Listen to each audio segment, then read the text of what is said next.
Primeiramente, boa noite. Então, na última aula, se vocês conseguiram visualizar,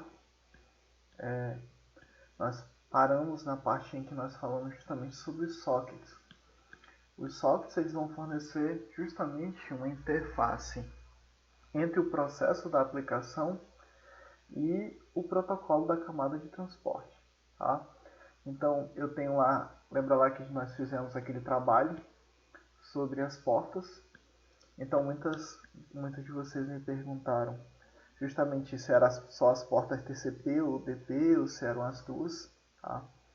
Então, na camada de transporte, de acordo com a porta do processo, né, da aplicação, nós vamos ter aplicações que trabalham com o protocolo TCP, aplicações que trabalham com o protocolo UDP, e o socket ele vai fazer justamente essa questão de portas lógicas. Tá? Como é que vai funcionar essa questão? Lembram lá que dentro do computador de vocês tem várias aplicações que acessam a rede. E o computador ele tem que saber como é que ele vai identificar cada informação, para qual aplicação vai cada dado transmitido na rede. Então nós dividimos, né? É como se eu dividisse a rede, uma hora uma aplicação vai enviar um dado, outra hora outra aplicação vai enviar um dado. E para eu poder separar quando esses dados chegam, eu posso separar justamente pela questão das portas. Um serviço vai rodar em uma porta, outro serviço vai rodar em outra porta. E até mesmo para quando eu obtiver a resposta de um servidor ou de um hospedeiro, eu preciso tanto das portas de origem como a porta também de destino.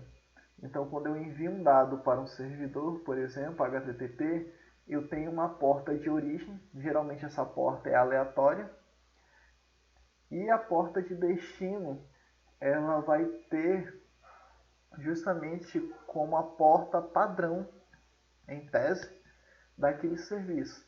Então, se nós estivermos falando sobre o HTTP, toda vez que eu enviar um dado solicitando uma página da web, ou eu vou estar, a porta de destino vai estar na porta 80, ou essa porta vai estar na porta 443, que é a nossa porta de HTTPS.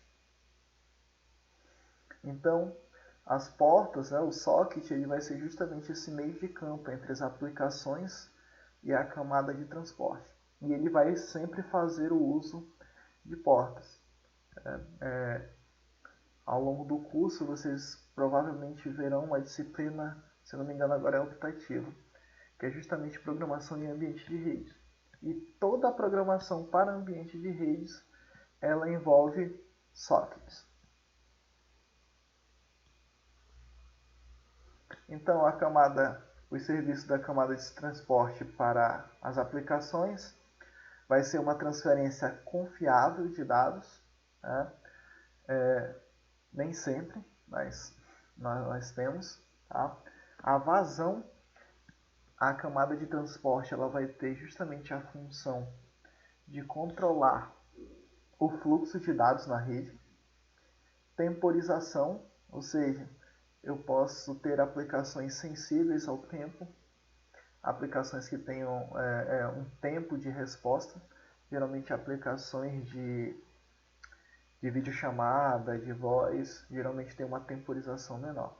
E a segurança de que, nesse caso, na segurança de que os dados vão chegar íntegros. Né? E se tiver algum problema, eu posso solicitar a retransmissão desses dados. Então, até a década de 90, a internet era conhecida apenas no âmbito acadêmico, ou seja, interligava apenas as universidades, algumas, não eram todas. Depois da década de 90, surge o conceito de grande rede mundial, né? A World Wide Web. Durante os anos 70, a ARPANET justamente era algumas pequenas comunidades, centenas de hosts, e cada host ele tinha um endereço e um nome. E todos esses hosts, esses nomes desses hosts eram armazenados no hosts.txt. Então, se por exemplo lá a Universidade da Califórnia, então dentro daquele arquivo, e esse arquivo existe até hoje, pelo menos no Windows, eu tinha lá, sei lá, 9.9.9.9 e do lado eu tinha lá, sei lá, Universidade da Califórnia.com.br, por exemplo. Tá? E aí o que acontecia? Toda vez que eu digitava lá no navegador ou em programa ucl.com.us, né, que no caso seria a sigla dos Estados Unidos, ele verificava dentro desse arquivo hosts quem era que tinha essa nomenclatura, ucl.com. E lá ele verificava que era o IP 9.9.9, que tinha essa nomenclatura, e aí ele acessava. Até porque a rede em si, teoricamente, né, e a gente vai ver mais para frente, ela só vai até a camada 3, que são a camada até onde os roteadores atuam. As camadas superiores, somente as aplicações já nos computadores é que fazem justamente esse trabalho. Só que o que aconteceu? O número de universidades que participavam foi crescendo. Depois, outros tipos de usuários começaram a aparecer nessa rede. E era o seguinte, toda vez que eu precisava adicionar um endereço novo, por exemplo, eu ia adicionar o 8.8.8.8, né, que é o DNS do Google aqui. Vamos supor que eu queria adicionar o Google aqui. Vamos supor que o Google já existia nessa época aqui.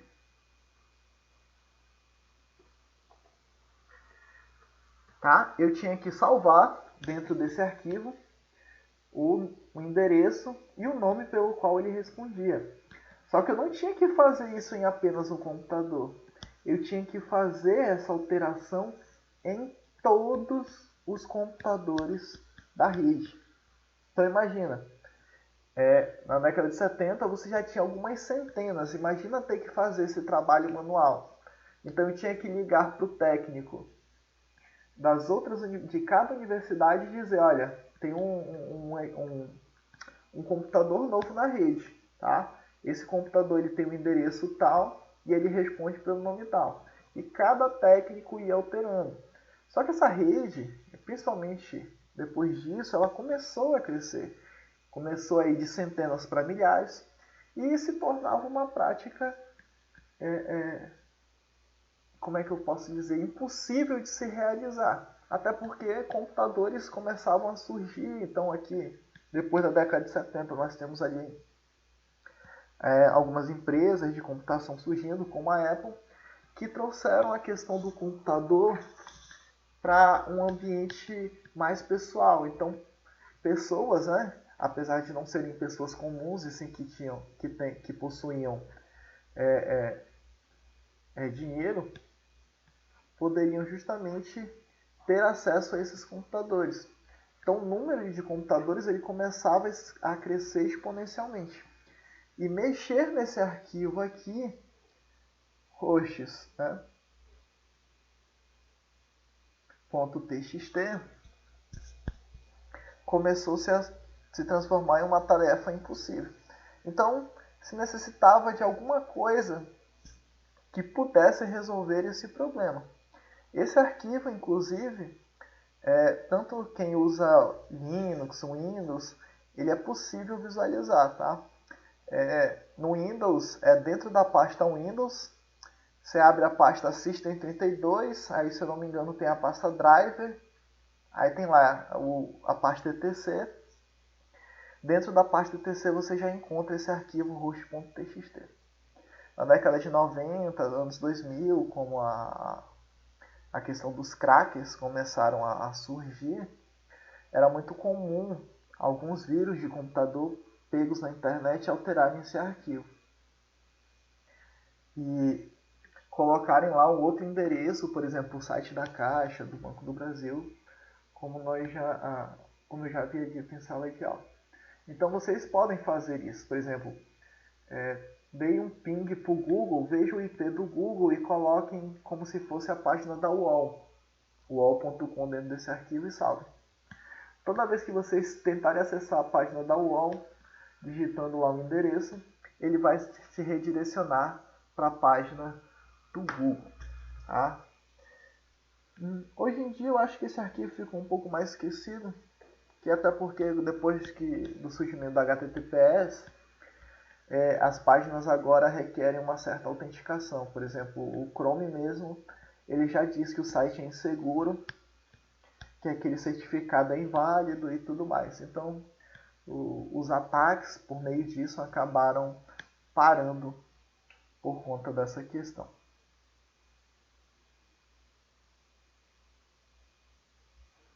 Tá? E para resolver esse problema, foi se criado o DNS, né? Que é o Domain Name System, ou seja, o sistema de nome de domínio. Lembra lá, é muito mais fácil decorar que o google.com, né? Ou globo.com, g1.com, ifpa.edu.br, do que eu decorar, por exemplo, 254.16.1.129. Então, é muito mais fácil decorar um nome do que um endereço IP. Tá? E quando a gente acessa uma página do browser, a gente está se comunicando com o servidor DNS. Então, se eu estou numa rede em que essa rede não tem DHCP, em que esses servidores DNS são configurados automaticamente, toda vez que eu quero acessar a internet, eu preciso de duas coisas. Uma, né? Além do endereço IP, eu preciso do endereço de gateway, que é a minha porta para a saída da rede. Então a internet ela sempre vai estar fora da minha rede. E eu preciso configurar também o DNS. Eu consigo acessar a internet só com gateway configurado? Se eu souber os endereços IP de onde eu quero navegar, pode apostar que você pode. Tá? Então, o DNS ele vai ter a RFC 1034 e 1035, e a porta que ele vai trabalhar vai ser a porta 53. Então, se eu vier aqui, por exemplo, deixa eu ver se eu abro o CMD aqui para mostrar para vocês.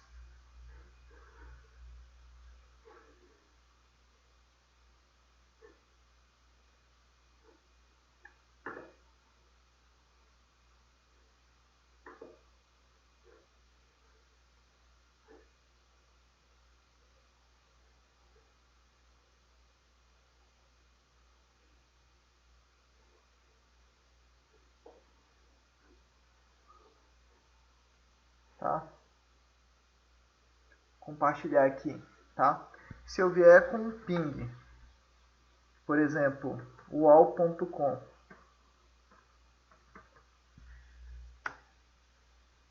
tá? Ele vai me retornar justamente o endereço 13.227.120.5. Agora, se eu vier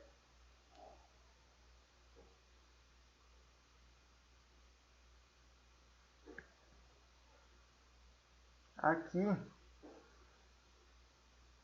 e digitar esse endereço,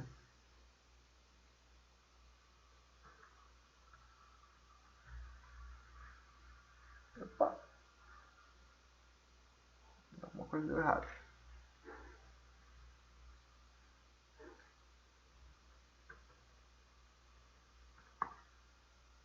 Ver se a página dele está. Teoricamente a página dele está com problema. Tá.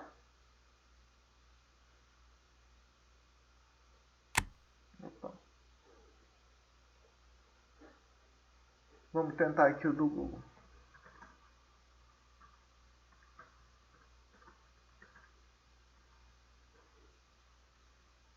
Tá? 172.217.28.82.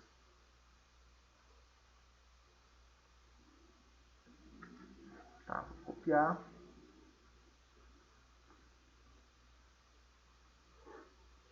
Deixa eu só interromper, porque tem que sempre interromper para abrir outro aplicativo aqui.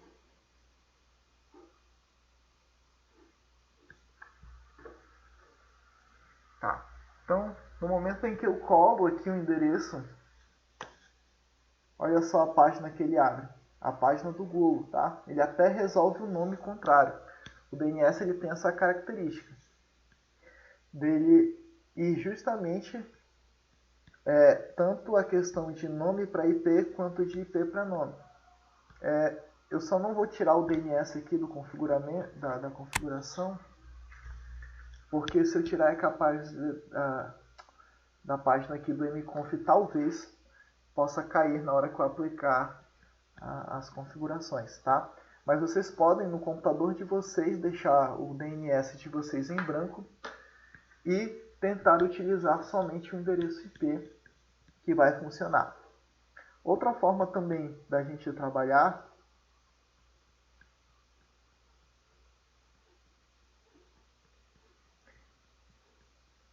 é com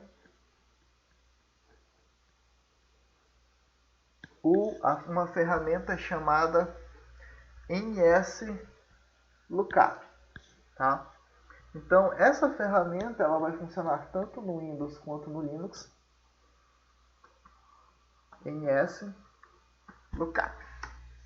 Opa, acho que é tudo junto. Tá? Essa é uma ferramenta que nos ajuda justamente a verificar quais são os servidores DNS responsáveis por um determinado site. Então, por exemplo, se eu colocar aqui facebook.com, tá?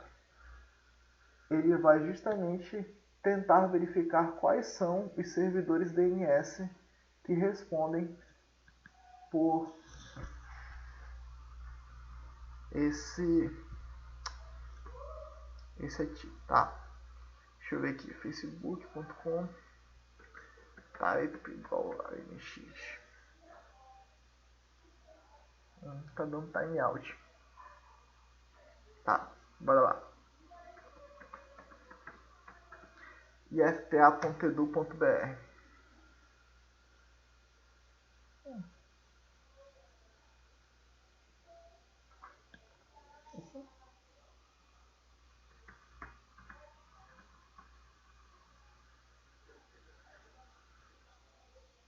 Será que minha porta DNS está bloqueando? Tentem fazendo de vocês, gente, para ver se dá esse mesmo problema. Mas teoricamente não era para dar esse problema. Tá?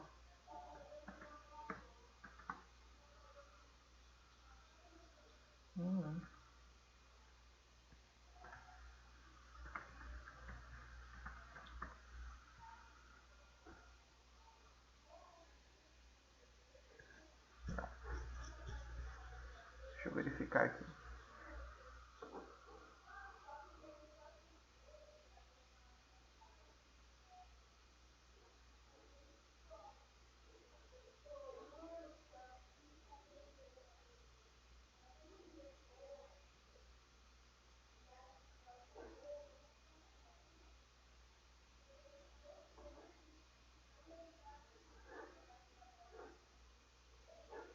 Deixa eu só mudar aqui algumas configurações aqui. Deixa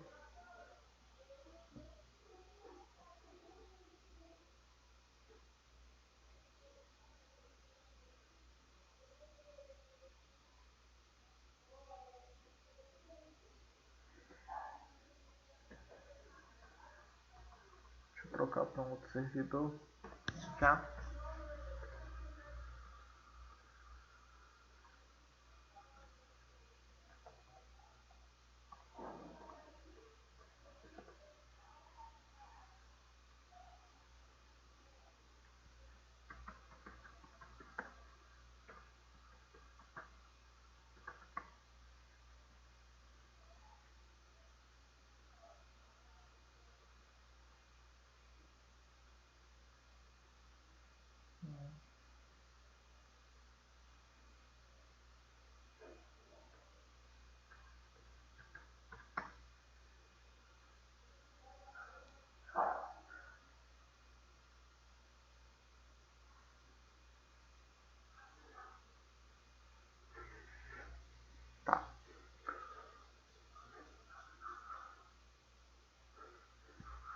aplicação, deixa eu...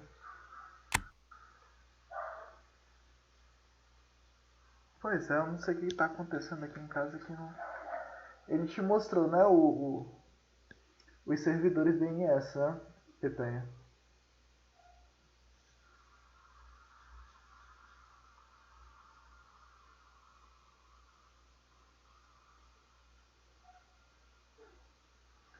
Tá?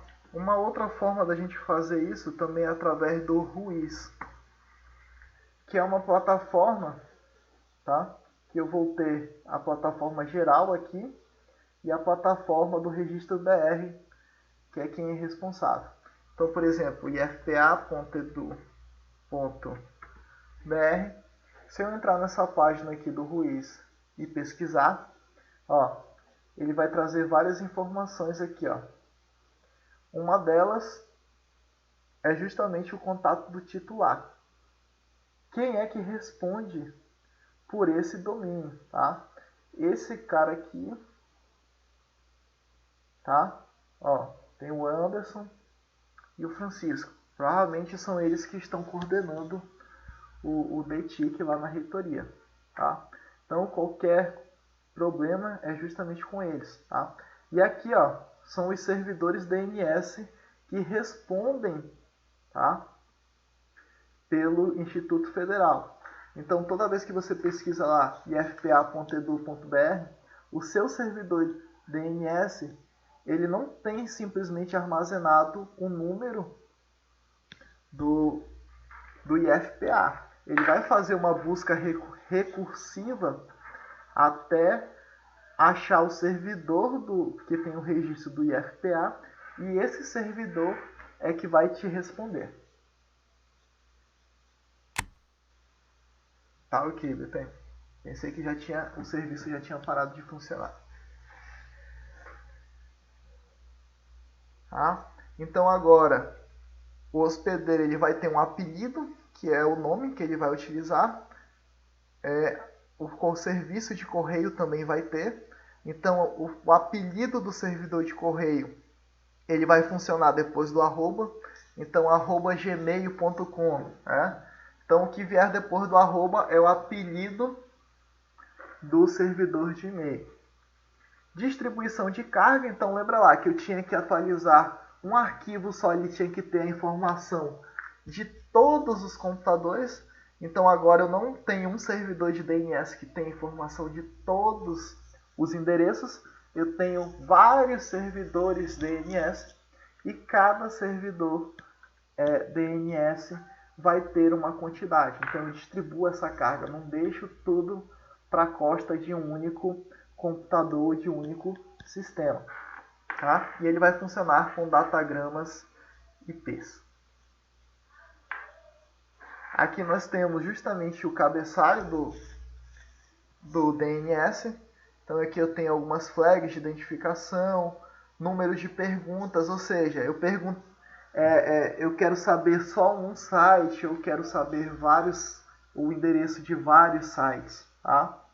Número de respostas, tá? Que são os RR, número dos RR é autoritativo, ou seja, os servidores que respondem por aquele determinado endereço, tá? As perguntas, o campo de respostas, quem é a autoridade que gerencia ele, e aqui alguma informação adicional que pode ser colocada, tá? Então, aqui nós temos justamente o funcionamento.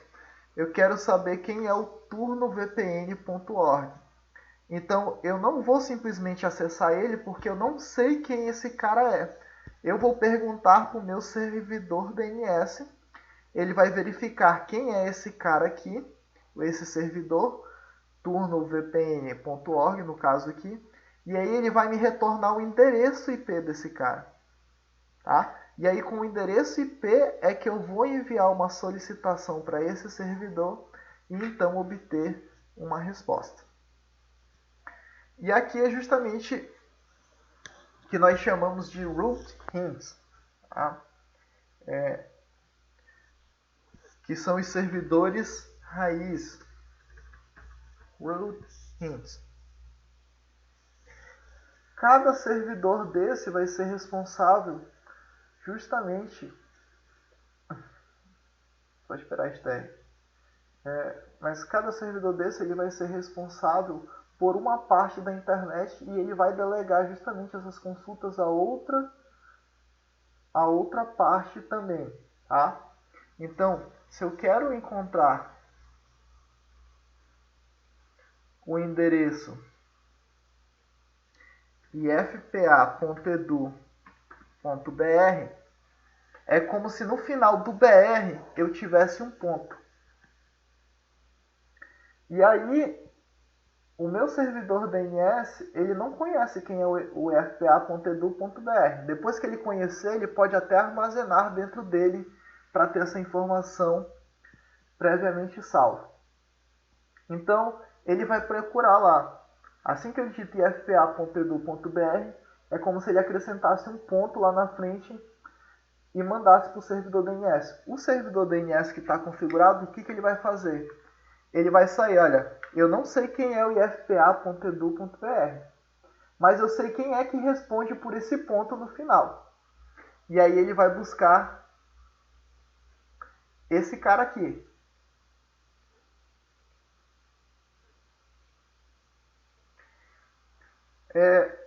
Que seria justamente a autoridade máxima. E aí ele vai perguntar, olha, quem é o ifpa.edu.br? Ele vai falar, olha, eu não sei quem é o ifpa.edu, mas eu sei quem é que responde pelo BR. É esse cara aqui. E aí o que o meu servidor DNS vai fazer? Ele vai perguntar para esse cara aqui, para o ponto .br, quem é ifpa.edu. Ele vai falar, olha, o ifpa.edu eu não sei, mas o ponto .edu é esse cara bem aqui, ó. O ponto .edu.br. E aí justamente o servidor de DNS vai perguntar para esse outro cara aqui quem é ifpa.edu.br. Ele vai falar, eu sei quem é. É esse fulano aqui. Então ele vai retornar essa informação para o seu computador. É uma grande procura? De uma certa forma é. Mas isso acontece tão rápido que basicamente para você aconteceu instantaneamente no seu computador. Tá? Mas toda vez que nós estamos atrás de uma página, principalmente quando nós acessamos pela primeira vez, né, essa página justamente, o nosso servidor DNS ele vai fazer justamente essa busca por isso. Ok? Essa busca vai ocorrer rapidamente, a maior parte do serviço é feito pelo servidor DNS, e com isso nós conseguimos acessar a internet. Ele vai fazer essa busca sempre? Não. Conforme forem acessando, ele vai criar arquivos temporários armazenando esses dados. E aí eu vou ter uma resposta mais rápida toda vez que eu for acessar. Ele cria uma espécie de buffer.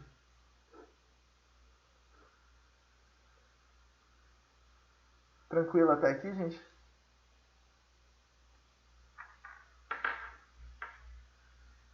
Tá. Mas nós temos uma gerência global, né, de endereços, endereçamentos, né? Não é avacalhado, tudo tem seus protocolos. E quem gerencia isso globalmente é o IANA. Ele é o órgão máximo gestor da internet. Para variar, fica nos Estados Unidos. Tá?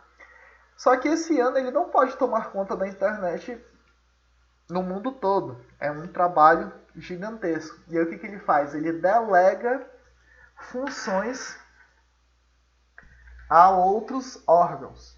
Tá? Então nós temos o LACNIC, que é o responsável pela internet em toda a América Latina. Nós temos o ARIN, que vai ser na América do Norte.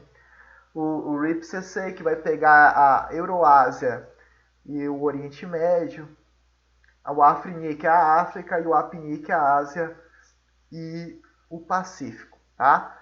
E o LACNIC ele vai delegar justamente, tá, aos NICs de cada país. Tem o NIC no México e o NIC BR no Brasil.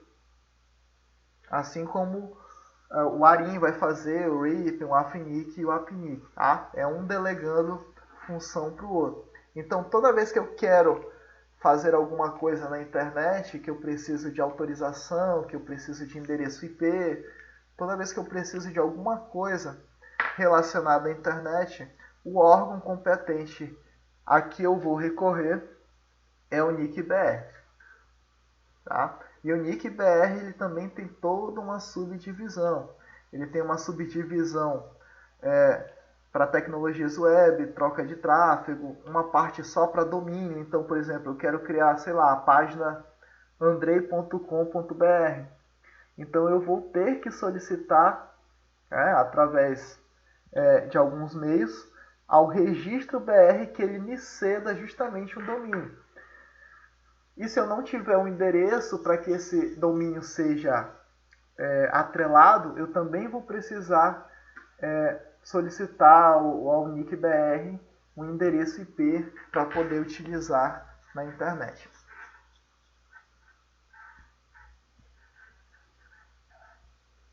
Tá? Aqui foi o que a gente fez na aula, mas se vocês quiserem fazer, tá? A gente tem o ipconfig display DNS.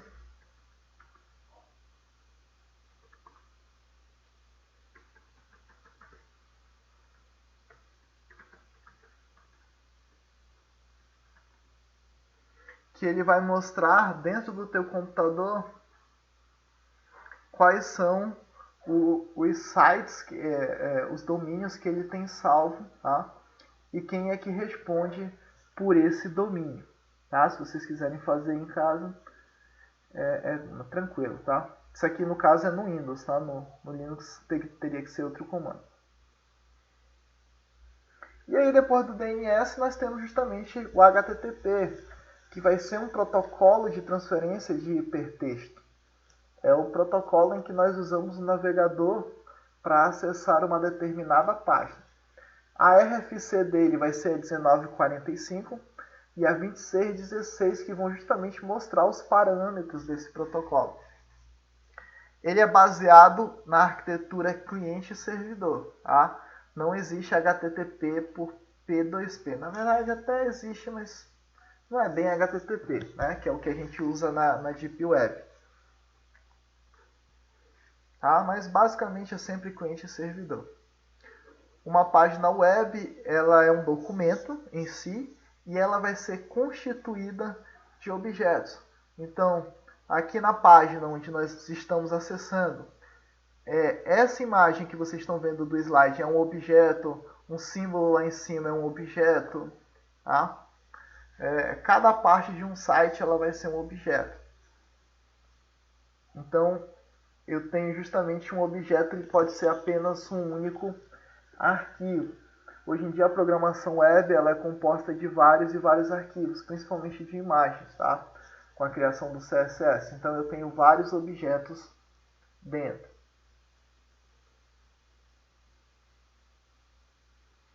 Então eu faço uma requisição a um servidor e esse servidor ele me envia uma resposta. Tá?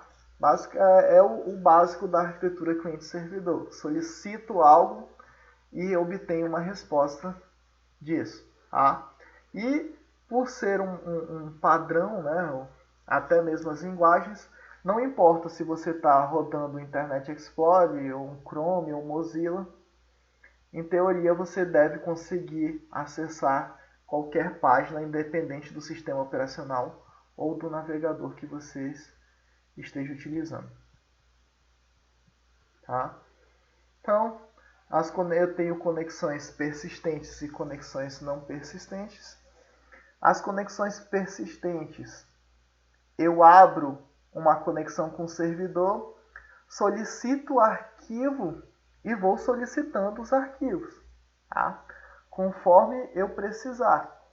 Qual é a desvantagem disso? Eu ocupo o servidor por um tempo maior. Porque justamente eu deixo aquela conexão ativa e só no momento em que eu fechar eu vou poder abrir uma outra conexão com outro dispositivo. Tá? Na não persistente, abro, puxo o arquivo que eu quero, o objeto, e fecho. Ah, mas são 300 objetos em uma página. Eu abro, solicito um objeto e assim que eu recebo eu fecho a conexão 300 vezes. No HTTP 1.1 é assim. No HTTP 2.0 eu posso solicitar mais de um objeto por vez. Aqui a gente tem o formato de uma mensagem HTTP. Então, aqui é justamente eu solicitando uma mensagem, é por isso que antes vem o GET, que é justamente de solicitar. Qual é o objeto que eu quero pedir, que no caso aqui é um código HTML. E qual é a versão do HTTP. Eu indico qual é o host para quem eu estou solicitando. Tá? Conexão aqui fechada vai indicar uma conexão não persistente, ou seja, ele vai pedir o objeto, pediu, fechou. Tá? Qual é o navegador que eu estou utilizando para solicitar e a linguagem, né, dessa página. Lembra lá que, por exemplo, dependendo da página que nós acessamos, ela pode ter multilinguagem. Então, se eu estou acessando do Brasil, né, se o meu computador está configurado em português, ele vai preferir solicitar páginas apenas em português. Nem sempre isso vai ser possível, mas isso aqui também tem a ver com os caracteres. Então, em outras línguas nós não temos C cedilha, né, ou cedilha. Essa linguagem aqui facilita justamente nessa questão. Tá? E a mensagem de resposta do servidor, ela não vai ter o GET, ela só vai informar qual é o protocolo, o código e se está tudo bem se foi tudo bem com essa conexão, a data em que isso ocorreu, qual é o sistema que está rodando dentro do meu servidor. Nesse caso aqui, a Apache não é o sistema operacional, mas é o sistema de gerenciamento de página web, HTTP, é o que cria o servidor web. E aqui qual é o sistema operacional que está rodando naquela máquina. Uma boa parte das vezes essa informação aqui é oculta, porque informações como essa podem mostrar justamente vulnerabilidades. Tá? Se eu souber qual é o programa que está rodando lá dentro do servidor e o sistema operacional, eu posso buscar algumas falhas, alguns exploits para justamente tentar invadir. O campo last modified vai mostrar que aquele arquivo que foi enviado, esse texto em HTML, quando foi a última vez que aquele arquivo foi modificado. Isso aqui vai ser utilizado justamente, essa parte do last modified, no proxy. Ele vai ajudar bastante quando nós utilizamos proxy. E o content length vai ser justamente o número de caracteres que tem dentro desse documento. Tá? Aqui o campo HTTP já melhor organizado. Tá? Cada campo desse vai carregar uma daquelas informações.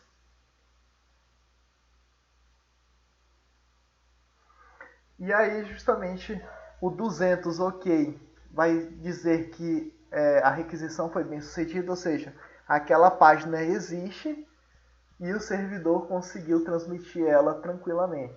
Tá? Se for qualquer outra coisa que não seja o 200, significa que houve um erro. Tá?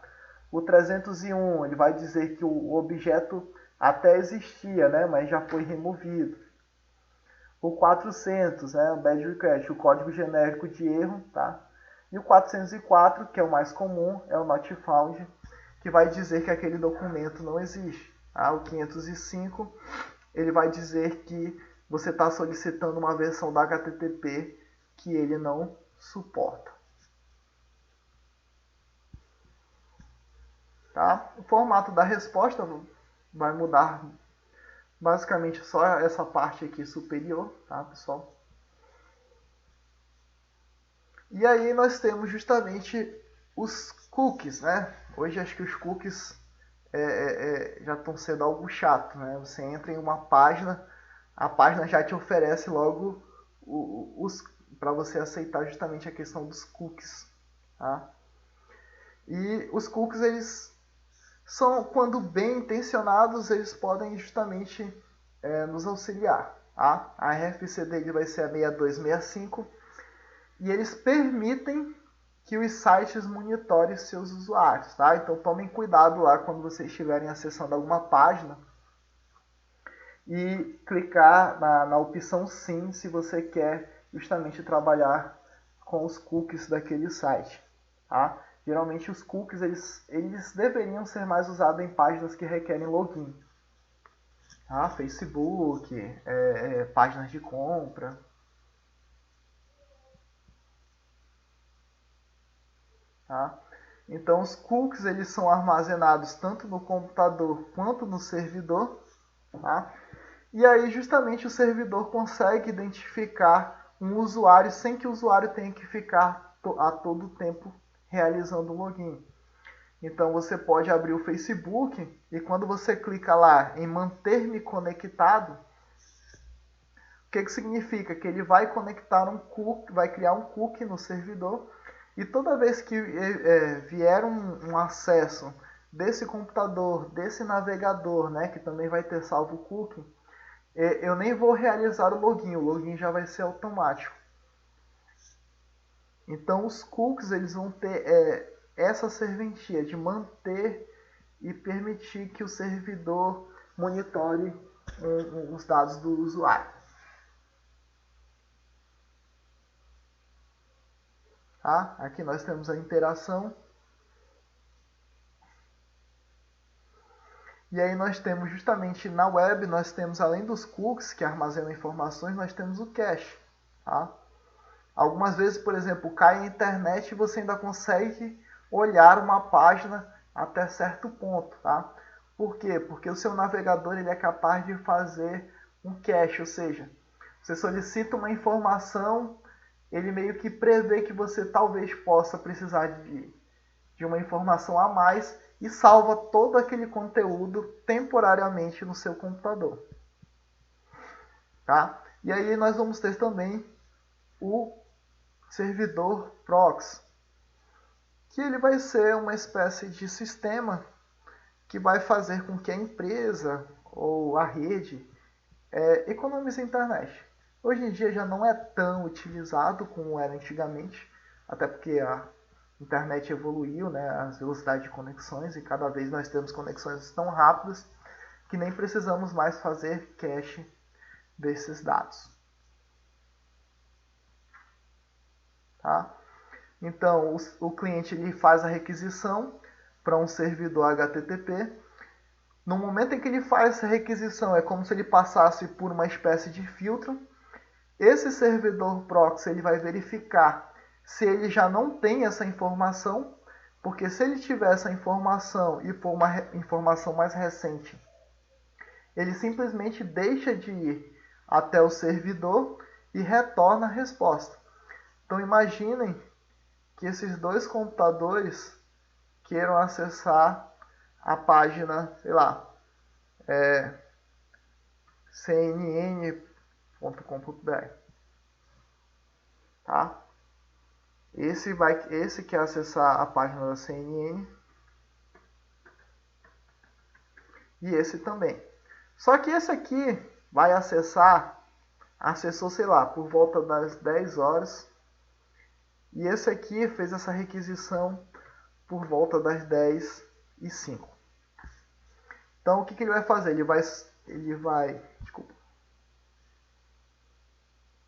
Tá? O que ele vai fazer? Ele vai solicitar o dado aqui para cá, para um servidor.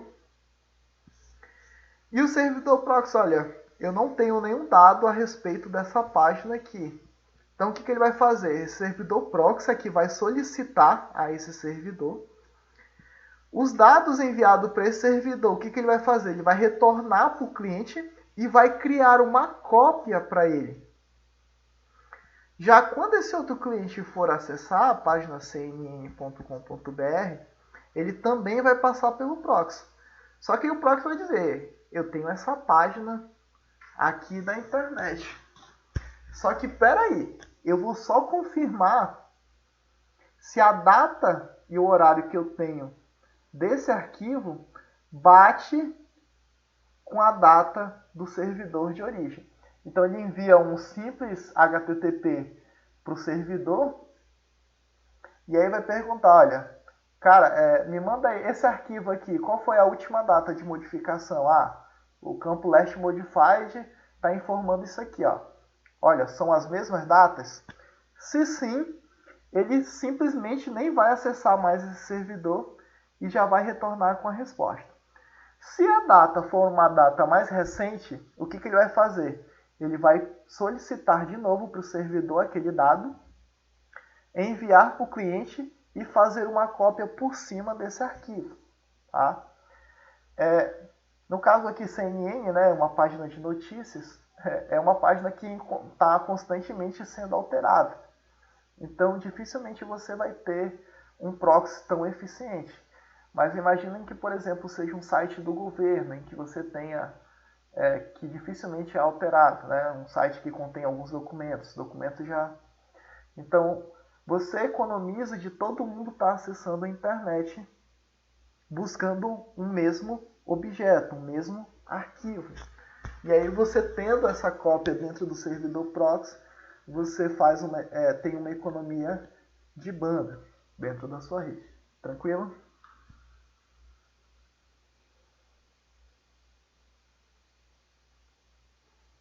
Tá? Aqui nós temos justamente a questão da internet. Aqui, ó, imagina que uma rede, né, tem acesso de 1,5 megabits por segundo à internet e cada uma dessas máquinas utiliza 10 megabits por segundo aqui. Então, se todo mundo tentar acessar o mesmo dado, eu vou ter um gargalo, ou seja, eu vou ter uma lentidão na minha rede. E é aí que entra justamente o servidor proxy. Ele vai justamente lançar o if modified, tá, para o servidor e perguntar se aquela informação está desatualizada. É um get condicional que nós chamamos. Tá? Se não for not modified, significa que o arquivo que ele tem lá dentro dele é o atual, o mais atual também, então ele vai mandar para o cliente. O HTTPS ele vai ser uma versão mais segura. Tá? Semana que vem eu vou mostrar para vocês no Wireshark a diferença. Então no HTTP eu consigo ver todos os dados daquela página. Já no HTTPS esses dados aparecem todos criptografados. A porta dele é a 443 e vai utilizar justamente o protocolo SSL ou TSL para fazer a criptografia e trabalhar a segurança desses dados. Tá? Para o HTTPS eu sempre vou precisar de um certificado. Tá? Por quê? Porque se eu não tiver um certificado, a maioria dos navegadores vai identificar isso como um problema de acesso. Tá? E aí eu teria que fazer eu tenho que fazer aquela configuração, então clicar sim, aceito, correr os riscos para acessar aquele determinada página. Tá? Então o HTTPS ele vai servir justamente para tentar te proteger, porque se a pessoa não tem um certificado de segurança, é melhor que ela faça um site HTTP normal, tá? Que ela use o HTTP ao invés do HTTPS. Mas o certificado ele serve justamente para dar uma confiabilidade no acesso. Tá? Inclusive, deixa eu compartilhar aqui a tela. Tá? Nós estamos acessando ali o Ruiz. Tá? Percebam aqui o cadeado, ó, ele indica que justamente eu tenho uma página em HTTPS. E olha o certificado, ó, ele verifica se o certificado é válido. Uma outra autoridade que certifica que aquela página possui uma conexão segura aos cookies aqui. Ó. Tá? Se eu clicar em certificado, ó, emitido para registro BR, ó, qual é a empresa que garante que esse certificado é válido? E todo certificado digital, ele tem uma validade. Então, por exemplo, esse certificado do registro BR vale até 2022. Nós tivemos um problema com certificados, se eu não me engano, há 1 ou 2 anos atrás no IF, que tinha vencido e ainda estava naquela parte de licitação. Enquanto isso, o certificado do IF vencido começava a dar uma série de problemas, principalmente com o navegador informando que a página não é segura. Tá? Caminho do certificado, ó, os detalhes, qual é o algoritmo de criptografia que ele utiliza. Tá? Tem toda uma série de parâmetros o certificado digital.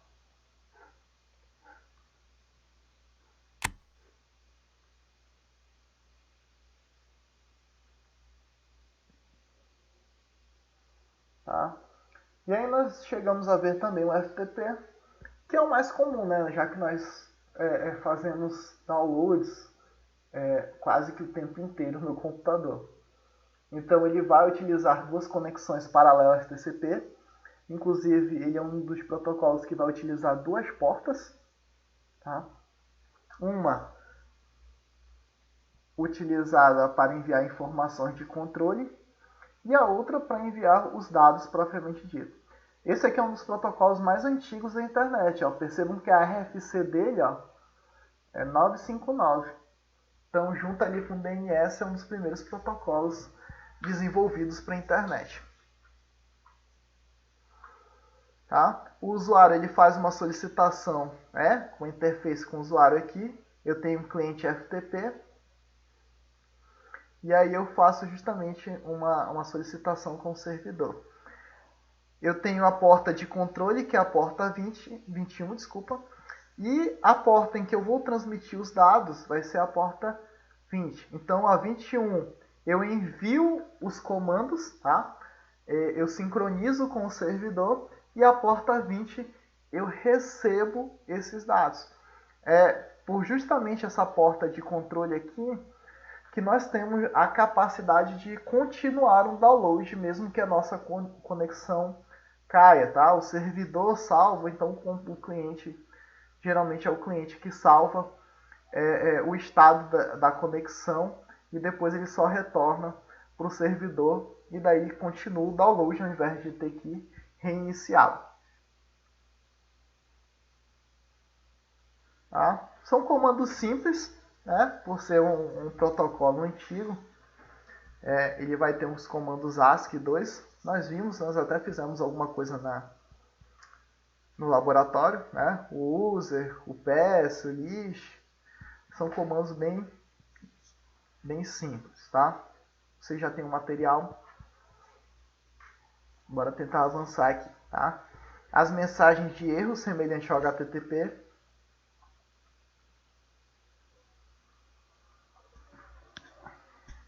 Tá? O controle, a conexão de controle. Como é que funciona a questão das portas, tá? Sempre porta de origem, sempre porta de destino. Tá? Aqui foi o teste que nós fizemos. Desculpa, gente.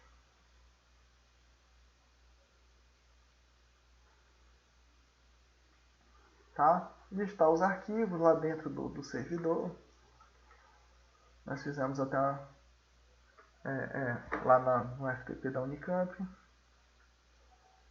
Tá? E no final, dito o comando by, ele encerra.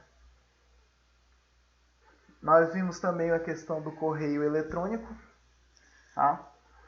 Que também é um dos mais antigos. Ele existe desde o início da internet. Foi um dos primeiros protocolos a serem criados. Foi os protocolos de correio eletrônico. E ele funciona de uma comunicação assíncrona, ou seja, eu envio um e-mail e não espero receber nada. A única coisa que talvez a pessoa que receber confirme que recebeu o e-mail ou não. Ou seja, eu não tenho o mesmo tráfego de dados que vai não é o mesmo que chega.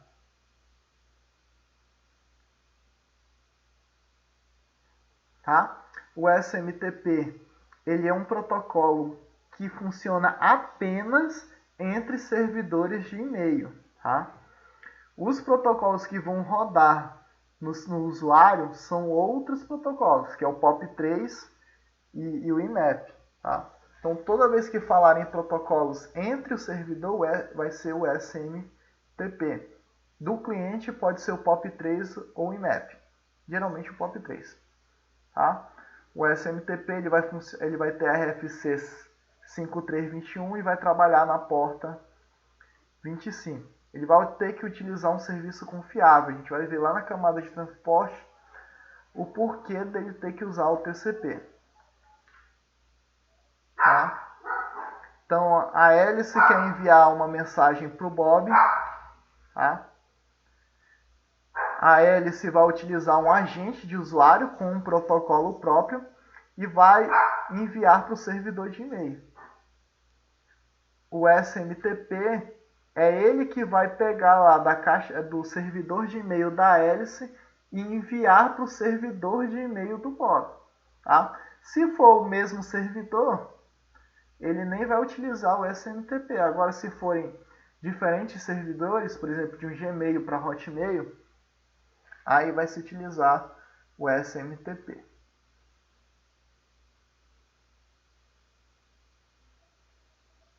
Tá? O POP3 ele vai justamente um protocolo de acesso de extrema simplicidade. Tá? POP3, porta 110. Curto e bem fácil. Só que qual é o problema disso? É que eu não consigo fazer algumas opções no e-mail. Tá? Se eu não me engano, a questão de confirmação de e-mail, o POP3 não é capaz de fazer. Tá? Ele basicamente só tem 3 fases: autorização, a transação, ou seja, autorização, toda aquela parte de login e enviar o e-mail, a transação de encaminhar esse e-mail para o servidor, e a atualização também vai ser de receber os e-mails. Tá? Ele só tem 2 respostas quando você envia ou recebe o e-mail: ok, e o menos ER, que vai ser que houve algum erro durante a transmissão. Tá? O que não nos dá muita informação do que pode ter ocorrido. Já o IMAP ele vai trabalhar justamente com algumas características um pouco mais complexas. Tá? Aqui foi outro teste que a gente tentou fazer. E o IMAP ele vai trabalhar na porta 143, a RFC dele 3501. E aqui, ao contrário do POP3, eu já consigo fazer uma organização por pastas. Ou seja, no POP3, que eu só tinha um recebimento e envio de e-mail, aqui eu já posso ter pastas para poder organizar esse e-mail. Tá? E a gente finaliza um pouco a camada aí de aplicação. Tá, gente? E aí, eu vou lançar... Todo mundo está no cigarro antes de eu... Alguém não está cadastrado no cigarro?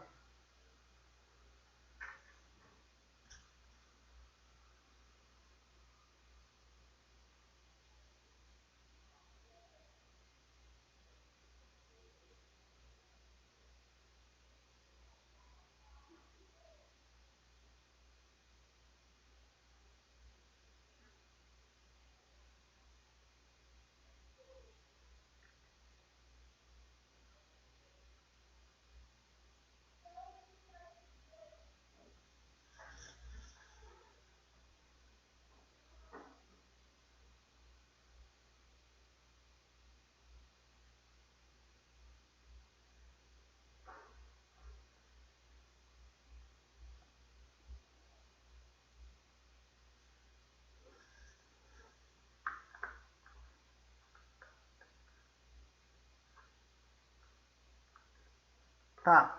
Ah, tá. O Daniel, tudo bem. Vamos fazer o seguinte. Eu vou lançar uma atividade no CIGA e para esses alunos que não estão cadastrados, eu vou lançar uma outra atividade. Pode ser?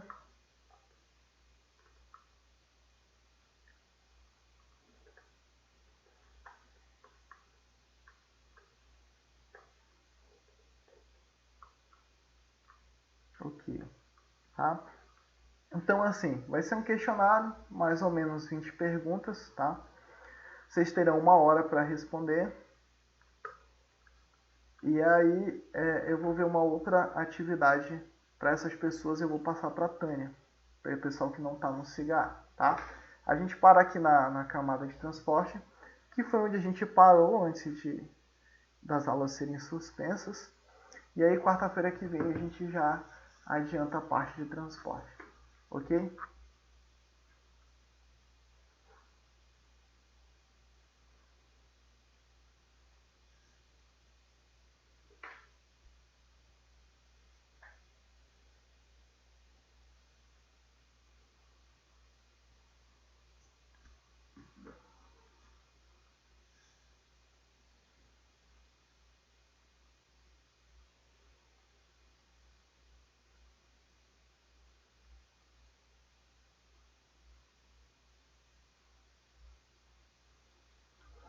Tá, pessoal? Então, boa noite. Qualquer dúvida, tá? Estou à disposição. E aí, depois da atividade, quarta-feira que vem a gente retoma e ver se nós conseguimos ver pelo menos o protocolo TCP da camada de transporte.